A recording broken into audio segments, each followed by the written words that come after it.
ಶ್ರೀ ಗುರುಭ್ಯೋ ನಮಃ.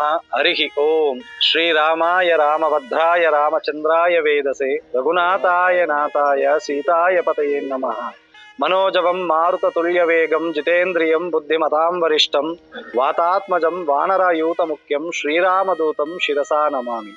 ಇದು ಬಾಣಸ್ವ ಶ್ರೀ ಆಂಜನೇಯ ಸ್ವಾಮಿ ದೇವಸ್ಥಾನ ಅನಾದಿ ಕಾಲದಿಂದಲೂ ನಡೆದಿದೆ. ಇಲ್ಲಿ ವಿಶೇಷವಾಗಿ ಪಾಂಚರಾತ್ರಾಗಮ ರೀತಿಯಲ್ಲಿ ಬ್ರಹ್ಮ ರಥೋತ್ಸವವನ್ನ ನಡೆಸುತ್ತೇವೆ. ಇಲ್ಲಿ ವಿಶೇಷವಾಗಿ ಶ್ರೀ ಕೋದಂಡರಾಮಸ್ವಾಮಿಯ ಬ್ರಹ್ಮ ರಥೋತ್ಸವವನ್ನ ಬಹಳ ವಿಜೃಂಭಣೆಯಿಂದ ಗ್ರಾಮಸ್ಥರು, ಗಣ ಸರ್ಕಾರ ಮತ್ತು ಭಕ್ತಾದಿಗಳ ಸಹಾಯದಿಂದ ತುಂಬಾ ವಿಜೃಂಭಣೆಯಿಂದ ನಡೆಯುತ್ತೆ. ಇದು ಸಪ್ತದಿನ ಸಂಕಲ್ಪಿತವಾಗಿ ನಡೆಯುವಂತಹ ಬ್ರಹ್ಮೋತ್ಸವ. ಇಲ್ಲಿ ಮೊದಲನೇ ದಿನ ವಿಶೇಷವಾಗಿ ಅಂಕುರಾರ್ಪಣ, ಧ್ವಜಾರೋಹಣ, ಉಚಿಕಾ ಸಂಗ್ರಹಣ ಮತ್ತು ವಾಹನೋತ್ಸವದಲ್ಲಿ ಹನುಮಂತೋತ್ಸವವನ್ನ ನೆರವೇರಿಸುತ್ತೇವೆ. ಮತ್ತು ಎರಡನೇ ದಿನ ವಿಶೇಷವಾಗಿ ಶೇಷ ವಾಹನೋತ್ಸವ ಇರುತ್ತೆ. ಮೂರನೇ ದಿನ ಸ್ವಾಮಿಗೆ ಕಲ್ಯಾಣೋತ್ಸವ ಮತ್ತು ಗರುಡೋತ್ಸವ ಸೇವೆ ಇರುತ್ತೆ.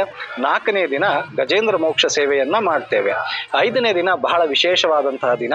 ಆ ದಿನ ಸಮಸ್ತ ಗ್ರಾಮಸ್ಥರು ಗೂಡಿ ಬ್ರಹ್ಮ ರಥೋತ್ಸವ ತೇರು, ಸುಮಾರು 30 ಅಡಿ ತೇರು, ಕೋದಂಡರಾಮಸ್ವಾಮಿಯ ತೇರು ಬ್ರಹ್ಮ ರಥೋತ್ಸವವನ್ನು ಮಾಡುತ್ತೇವೆ. ಅಭಿಜಿನ್ ಮುಹೂರ್ತದಲ್ಲಿ ಶ್ರವಣ ನಕ್ಷತ್ರ ಯುಕ್ತವಾಗಿ ನಡೆಯುವಂತ ಬ್ರಹ್ಮ ರಥೋತ್ಸವವಿದು. ಆ ದಿನ ವಿಶೇಷವಾಗಿ ಅನ್ನ ಸಂತರ್ಪಣೆಯೂ ಇರುತ್ತೆ. ಮತ್ತೆ ರಾತ್ರಿಗೆ ವಿಶೇಷವಾದಂತಹ ಸುಮಾರು 30 ಹೂವಿನ ಪಲ್ಲಕ್ಕಿ ಸೇವೆಗಳು ವಿವಿಧ ಭಗವಂತನಿಗೆ ಆ ಭಕ್ತಾದಿಗಳಿಂದ, ಆ ಸೇವಾ ಮಂಡಳಿಗಳಿಂದ ನಡೆಯುತ್ತೆ. ಮತ್ತು 6ನೇ ದಿನ ವಿಶೇಷವಾಗಿ ಪಾರಾಟೋತ್ಸವವಿರುತ್ತೆ. ಮತ್ತು 7ನೇ ದಿನ ಗ್ರಾಮಸ್ಥರು ಒಂದುಗೂಡಿ ವಸಂತೋತ್ಸವವನ್ನು ಮಾಡುತ್ತೇವೆ. ಮತ್ತೆ ಸಂಜೆ ಸೀತಾ ಲಕ್ಷ್ಮಮ್ಮನವರ ಕರಗ ಮಹೋತ್ಸವ. ಆ ದಿನ ರಾತ್ರಿಯು ಸುಮಾರು 10 ರಿಂದ 12 ಪಲ್ಲಕ್ಕಿ ಉತ್ಸವಗಳಿರುತ್ತೆ. ಮತ್ತೆ 7ನೇ ದಿನ ಈ ಕರಗ ಆದ ನಂತರ 8ನೇ ದಿನ ಬರುವಂಥದ್ದು ಶಯನೋತ್ಸವ. ಅದು ಭಗವಂತನಿಗೆ ಮಾಡುವಂತ ಧ್ವಜಾರೋಹಣ, ಅವರೋಹಣಗಳಾದ ನಂತರ ಮಾಡುವಂತ ಒಂದು ಸೇವೆ.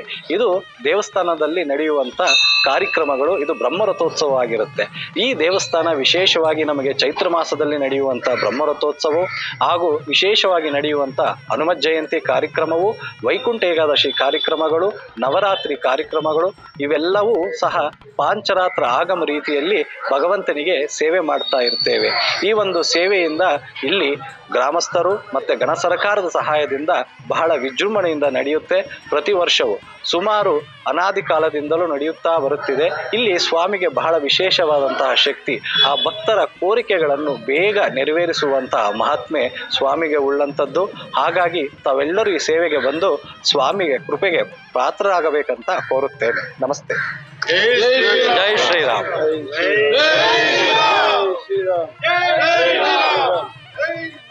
ಇನ್ನು ವಿಶೇಷವಾಗಿ ದೇವಸ್ಥಾನದ ಬಗ್ಗೆ ಮಾತಾಡಬೇಕಾದ್ರೆ ಇಲ್ಲಿ ಪ್ರಾಕಾರದಲ್ಲಿ 3 ವಿಶೇಷ ದೇವಸ್ಥಾನಗಳಿದೆ. ಪ್ರಪ್ರಥಮವಾಗಿ ಹನುಮತ್ ದೇವಸ್ಥಾನ, ಅದಾದ ನಂತರ ಕೋದಂಡರಾಮಸ್ವಾಮಿಯ ದೇವಸ್ಥಾನ, ಮತ್ತೆ 3ನೇದು ಬಸವೇಶ್ವರ ಸ್ವಾಮಿ ಸನ್ನಿಧಿ.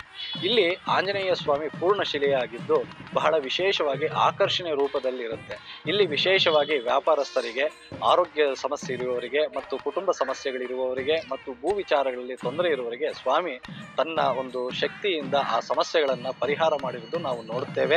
ಅನೇಕ ಭಕ್ತಾದಿಗಳು ಇದಕ್ಕೆ ಸಾಕ್ಷಿಯಾಗಿದ್ದಾರೆ. ಇಲ್ಲಿ ಸ್ವಾಮಿಯ ಕೈಯಲ್ಲಿ ಒಂದು ಕೈ ಅಭಯಹಸ್ತ ತೋರಿಸಿದರೆ ಮತ್ತೊಂದು ಕೈ ಮಾವಿನ ಗೊಂಚಲನ್ನು ಇರುತ್ತೆ. ಸ್ವಾಮಿಗೆ ವಿಶೇಷವಾಗಿ ಕೋರೆಹಲ್ಲು, ಶಂಖ, ಚಕ್ರ, ಸೂರ್ಯ, ಚಂದ್ರನನ್ನು ನಾವು ನೋಡಬಹುದು. ಈ ಸ್ವಾಮಿಯು ಪೂರ್ವಾಭಿಮುಖವಾಗಿ ನಿಂತು ದಕ್ಷಿಣಕ್ಕೆ ದರ್ಶನವನ್ನು ಕೊಡುತ್ತಿರುತ್ತಾರೆ. ಮತ್ತು ಅದಾದ ನಂತರ ಕೋದಂಡರಾಮಸ್ವಾಮಿಯ ಸನ್ನಿಧಿ. ಈ ಸನ್ನಿಧಿ ಬಹಳ ಹಳೆಯದಾಗಿರೋದ್ರಿಂದ ಭಕ್ತಾದಿಗಳ ಇಚ್ಛೆಯನ್ನು ಪೂರೈಸಿದ ನಂತರ ಭಕ್ತಾದಿಗಳು ತಮ್ಮ ಕೋರಿಕೆ ಈಡೇರಿಸಿದ ನಂತರ ಹೊಸದಾಗಿ ಕಟ್ಟಡವನ್ನು ಮಾಡಿದರು. ಈ ಕಟ್ಟಡ ಮಾಡಿ ಸುಮಾರು ಒಂದು 30 ವರ್ಷಗಳಾಗಿದೆ. ಅದಾದ ನಂತರ ಬಸವೇಶ್ವರ ಸ್ವಾಮಿ ಸನ್ನಿಧಿ. ಮುಂಚೆ ಆ ಸನ್ನಿಧಿಯು ಬಹಳ ಚಿಕ್ಕದಾಗಿತ್ತು. ಅದಾದ ನಂತರ ಈಗ 4 ವರ್ಷದ ನಂತರ ಭಕ್ತಾದಿಗಳು ಅದನ್ನ ಕೈಂಕರ್ಯವನ್ನು ಮಾಡಿ ಹೊಸ ಕಟ್ಟಡವನ್ನ ಮಾಡಿದ್ದಾರೆ. ಮತ್ತು ಇಲ್ಲಿ ವಿಶೇಷವಾಗಿ ಶನಿವಾರ ಬಹಳ ಜನಸ್ತೋಮ ಇರೋದರಿಂದ ಅನ್ನದಾನವನ್ನು ಸಹ ಪ್ರತಿ ವಾರ ಇರುತ್ತೆ. ಅದು ಸರ್ಕಾರದಿಂದ, ಭಕ್ತಾದಿಗಳಿಂದ, ಗ್ರಾಮಸ್ಥರ ಸಹಾಯದಿಂದ ನಡೆಯುತ್ತೆ. ಭಾನುವಾರವೂ ಅನ್ನದಾನ ಇರುತ್ತೆ. ಇಲ್ಲಿ ಸ್ವಾಮಿಗೆ ವಿಶೇಷ ಆದಂತಹ ಅಲಂಕಾರಗಳು, ಅಭಿಷೇಕಗಳು ಪ್ರತಿನಿತ್ಯ ನಡೆಯುತ್ತೆ. ಅದರಲ್ಲೂ ಪಂಚಾಮೃತ ಅಭಿಷೇಕ, ಒಂದು ವಡಮಾಲೆ ಸೇವೆ, ಎಣ್ಣೆ ಅಲಂಕಾರಗಳು ಬಹಳ ವಿಶೇಷವಾಗಿ ನಡೆಯುತ್ತೆ. ಆಮೇಲೆ ಪ್ರತಿ ಮಂಗಳವಾರ ವಿಶೇಷ ದಿನಗಳಲ್ಲಿ ಪ್ರಸಾದ ವಿನಿಯೋಗ ಸಹ ಇರುತ್ತೆ. ಎಲ್ಲರ ಸಹಕಾರದಿಂದ ವಿಜೃಂಭಣೆಯಿಂದ ಈ ದೇವಸ್ಥಾನದಲ್ಲಿ ಕೈಂಕರ್ಯಗಳು ಸ್ವಾಮಿಯ ಅನುಗ್ರಹದಿಂದ ನಡೀತಾ ಇದೆ. ಸರ್ವರಿಗೂ ಸ್ವಾಗತ. ಧನ್ಯವಾದಗಳು.